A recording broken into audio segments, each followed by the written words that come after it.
year. touch How does this on feel a little how do bit you different approach from the previous season with years? only 18 returning players the previous year? I think for me, it would be just the team. You know, we had a little bit of people that left from last year, a lot of new faces as well that are playing. You know, I think we're really excited to get the season going.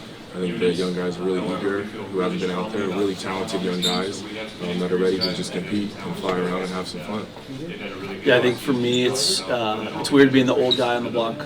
I mean, we got Daniel here 6th year, but besides that, feel like I'm one of the older guys, especially in the O-line room. You know, we had some 6th-year guys there, and so to be the oldest guy is kind of different, but I like the challenge of trying to be the leader, and super excited to see what the O-line can do and what the whole offense can do this year. Daniel, you mentioned the younger guys. Have you ever seen a bigger crop of young guys that are probably going to play pretty big roles on a team as this year's team? It's a good question. I would probably say this is the youngest group of guys that we probably have that are going to have good roles on our team. You know, in years past, probably we've had handful of guys that are older guys, handful of mid-year guys, and then a handful of young guys. But you know, like I said, these young guys are eager to get out in the field. They've been patiently waiting to get their time, and their time has now come. So let's see what happens. Yeah, I think we have a good group. And I always forget now that I'm super old that a lot of these guys aren't really young guys anymore.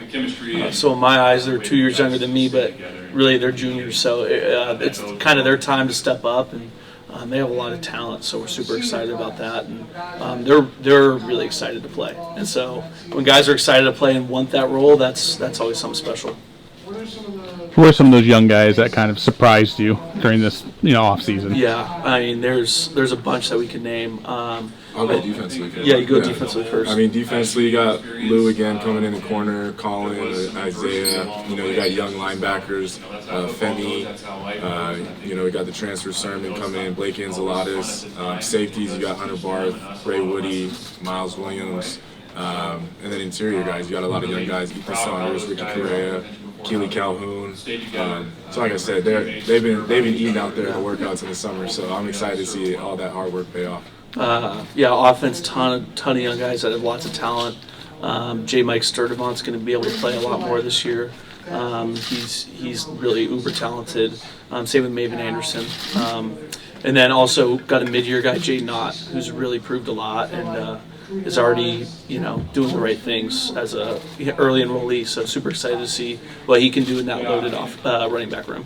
I think anymore, not much surprises me. Curious, just with the big news, UCLA, I'm very bullish on go to the Big our Ten. program. Just as a student and somebody who grew up in Southern California, what we can be a offer student at Cal, a young man wants to can come you be get a described great as education, at an get institutional coached level, well, get kind treated really of well, the links between, or so the bond continue to between recruit Cal and UCLA? California Because I think very that was one hard, of the so that surprising won't change. elements of Yeah, I mean, being a SoCal kid, I always grew up being a Bruin fan, but ever since committing to Cal, I've been a Bear forever, and I always will be a Bear. I think it's a great opportunity for players wherever they go and, whoever they play, but at the same time, Cal's excited to be here in the Pac-12. Cal's excited just to get the season going, put the ball down in game one and get it going. But, it's a shifting space, but what we like to do at Cal is focus on what we can control the controllables, and for me, I know none of the decisions I make will probably affect conference realignment, so I'm just happy to be playing football, sitting next to him. Was there anything though that just as a That's what student, the goal is, where where it's been set, and we have I don't know, conviction that even if just we in take care of the things we can bureaucracy control, we'll give or ourselves just an anything where opportunity. there is a link between the two schools. Yeah, I mean, it's definitely UCLA and Cal are part of the UC system, but at the same time, like I could tell that something was shifting, something was changing, and I just didn't think that was my lane to necessarily take part in and make an effort. I wanted to be there to help whoever I needed to help, whether it was Coach Wilcox or someone, give my input and my insights, but at the same time, I'm a football player and I'm happy to be balling. So. What did you see from Jack Butler so far? Yeah, he's a stud. He came in. He's a good leader. He leads by example, which is always really strong in what you want from your quarterback. He's got a rocket arm, like you see it out there. You know, we've had some really good quarterbacks in my time, but you know what Chase maybe had in his running ability, Plummer has that in his throwing ability. So just super excited to see what he can do with his arm, and you know, he's doing extra work every day, and he's already getting in tune with our wide receivers. So he really takes command of the huddle, which I appreciate as a center. Matthew, a lot of turnover on the offensive line. Yeah. It's just you and Ben Coleman returning, right? What do you think of the young guys? Do you think anyone really going to step up, play a big role this year? Yeah.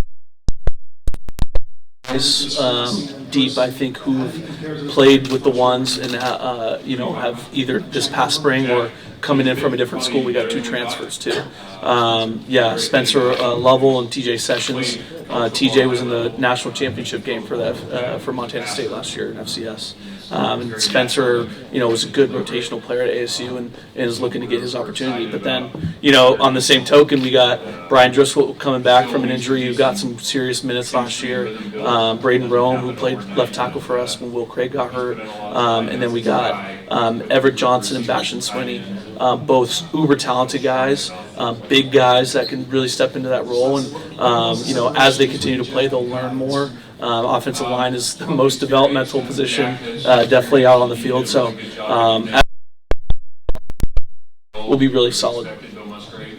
What's your biggest takeaway from the whole COVID experience, games being canceled, that extra year being given back to guys? Yeah.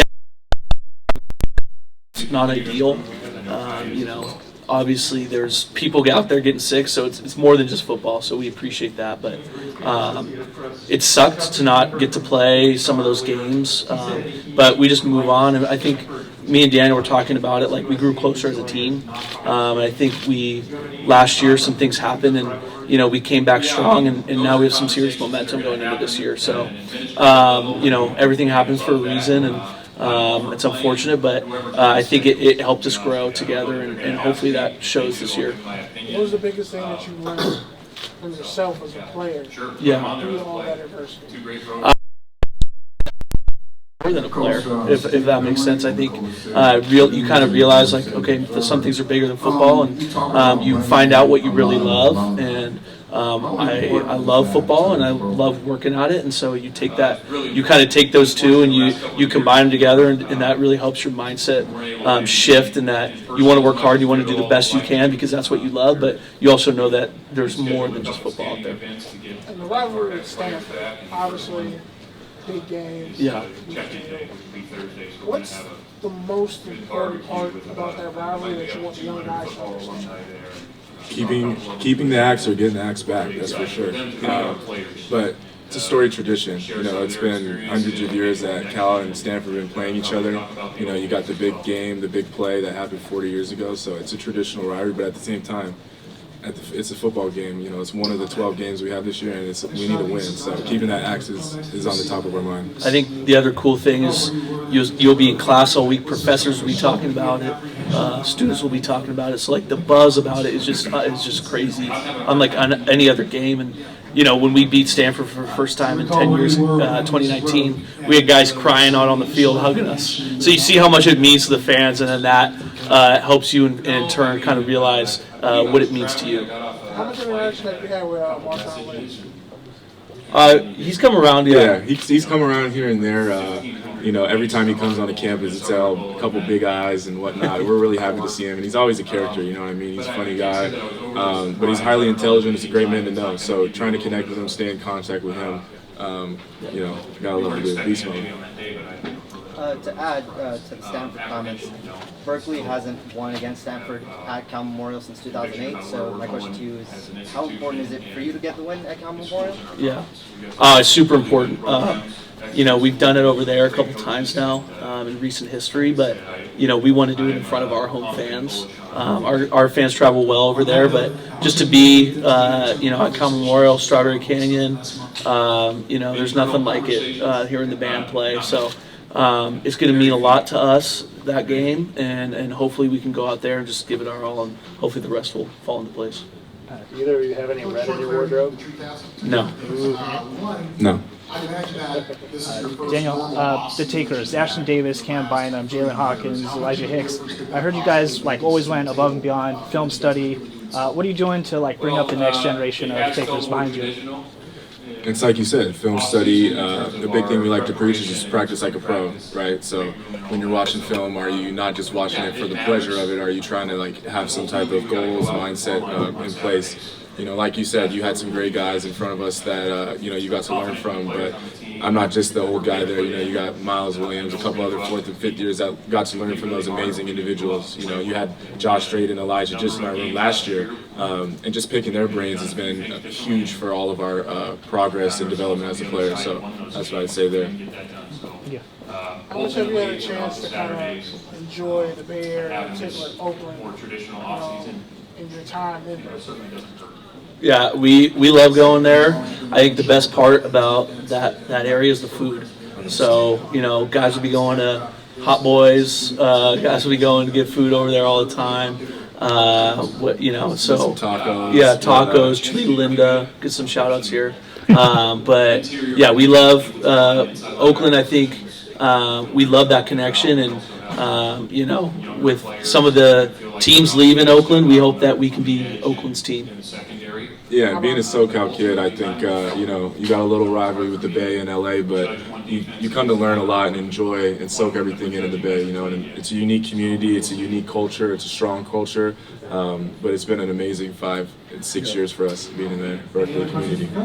How do you feel about Nations and In-N-Out? Nations and In-N-Out, both fantastic burger joints. You got to get double. I'll go In-N-Out, but for Yeah. breakfast I'll hit Nations every time. Pie? Yeah, the pie hits. Matthew, you're on the watch list for the Werfel Trophy. How does it feel to be recognized for your community contributions? Yeah. You know, just it's like I was talking about earlier. It's more than just football, and so you know, as you grow, you know, and learn things, you realize you can reach out and you can really make a difference. So just try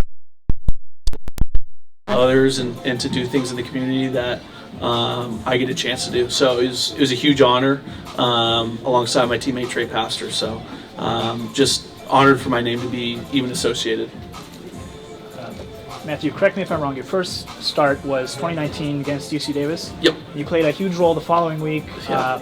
You know, Deltoso Craig out. Yeah. You know, as a freshman, helped Cal beat UW in the Lightning Bowl. So Yeah. my question is, which team should be struck by lightning next? Ooh, that's a great question. I'll go. Let's go with UCLA. We're the #1 public institution, so we'll strike them down and let them know that we own that title. Yeah, thank you. You have a really big game against Notre Dame early, little over a month. How do you kind of prepare to play a powerhouse school like that? You circle your calendar, pre-season, but you just kind of got to go week by week.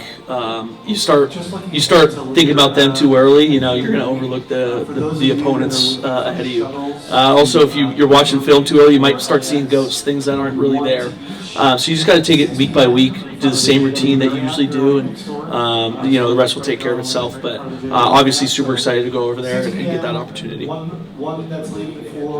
Daniel, with Brett Johnson coming back, Xavier Carlton from Utah, anything you've seen out of him? How do you feel about the defense with those guys?